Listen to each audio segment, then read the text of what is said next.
Pasar monopolis adalah sebuah bentuk pasar di mana hanya terdapat satu penjual yang menguasai pasar tersebut. Penentu harga pasar itu sendiri adalah seorang penjual atau sering disebut sebagai monopolis.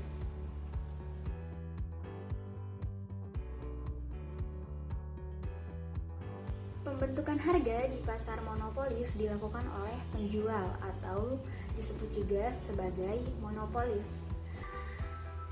Seorang monopolis dapat menaikkan atau menurunkan harga jual dengan menentukan jumlah produksinya.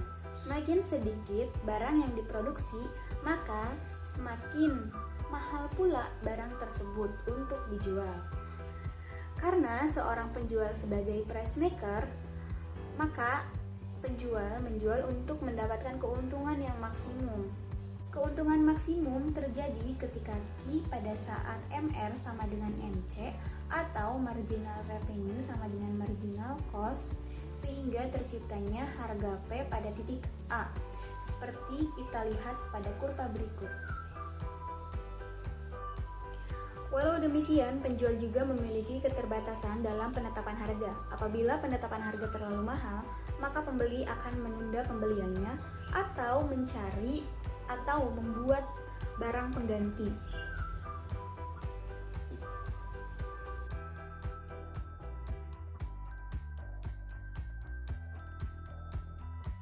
Salah satu contoh perusahaan yang ada di Indonesia yaitu PDAM atau perusahaan air mineral.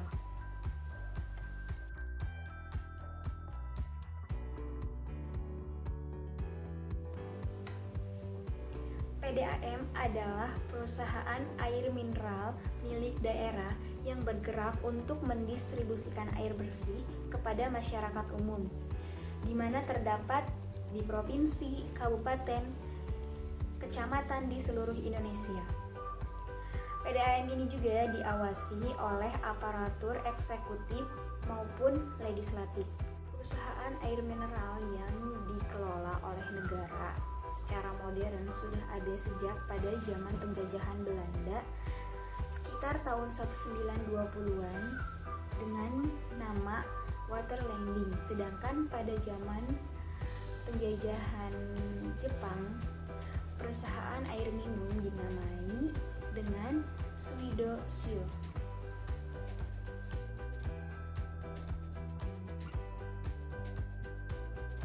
Untuk pembayarannya itu sendiri bisa dilakukan secara offline maupun secara online.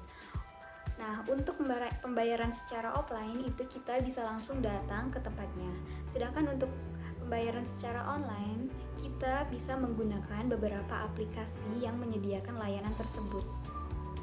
Nah, kita akan membuat ilustrasi pembayaran secara online.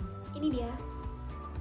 Aduh, udah tanggal segini nih, nggak waktunya tagihan PDAM.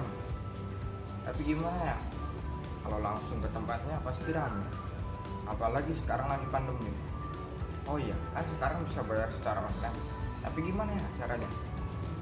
Kamu tahu nggak cara bayar tagihan PDAM secara online? Soalnya aku mau bayar.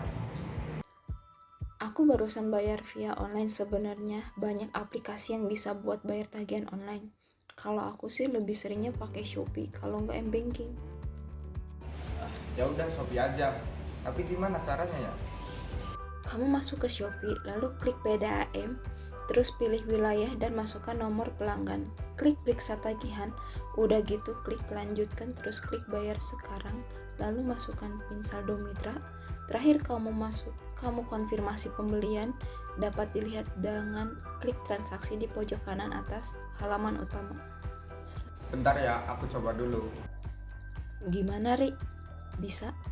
Alhamdulillah berhasil. Oke, sama-sama.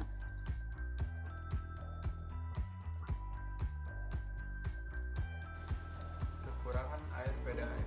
Kekurangan yang pertama pastinya yaitu pelanggan air PDAM harus mengeluarkan biaya yang tidak sedikit per bulannya untuk membayar tagihan air PDAM. Yang kedua yaitu proses pendistribusian air terkadang akan mengalami gangguan kualitas.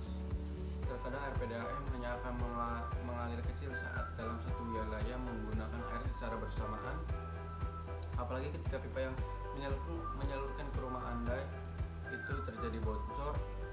Anda akan mengalami kekurangan air hingga pipa tersebut diperbaiki.